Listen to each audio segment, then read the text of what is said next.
હું મુદ્રા સીડમાંથી ડીઆર બારૈયા. આજે આપણે એક ખેડૂતની મુલાકાત લેવા માટે આવ્યા છીએ. તો આપણે ખેડૂતને પૂછ્યું તેમને કેટલા પેકેટનું વાવેતર કર્યું છે અને કઈ વેરાયટી વાવી છે અને તેમને કેવું લાગ્યું. તો આજે ખેડૂતે મુદ્રા સીડનું રણમ વેરાયટી વાવી છે. દાદા, તમારું નામ? સૌજીભાઈ સોંડાભાઈ.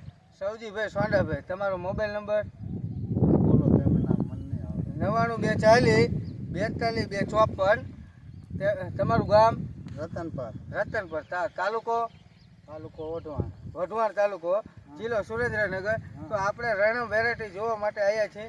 તો રણમ વેરાયટી તમને દાદા કેટલા પેકેટ વાયા હતા? આમાં એક વાયુ છે. ટોટલ 2 પેકેટ લીધેલા છે. એક પેકેટ આયા અને એક પેકેટ વડખે વાવેલું છે. તો આપણે તેમને પૂછી તેમને રણમ વેરાયટી કેવી લાગી? સારી, અત્યાર લગન સારું હોય. રિઝલ્ટ તે દવાઈ નથી, બે ડોઝ માર્યા ખાલી. 2 ડોઝ મારેલા છે ખેડૂતે. અને બીજું એ કે એકદમ ઘુમાટીવાળું પાંદડું ચૂસિયા જેવા થાવ ઓછી લાગે છે. અને આ કપાસની અત્યારે વાત કરીએ તો 2 મહિનાનો કપાસ થયો. વાવેતર તારીખ એમને 5/20/5/2026 વાવેતર છે. તો તમે જોઈ શકો છો, આ કપાસ તમે જોઈ શકો છો. ફૂલ ચાપકા 2 મહિનાનો કપાસ થયો છે. આખી વાડીમાં તમે જોઈ શકો છો. એકદમ રૂવાટીવાળું પાંદડું, મોટું ઝીણવું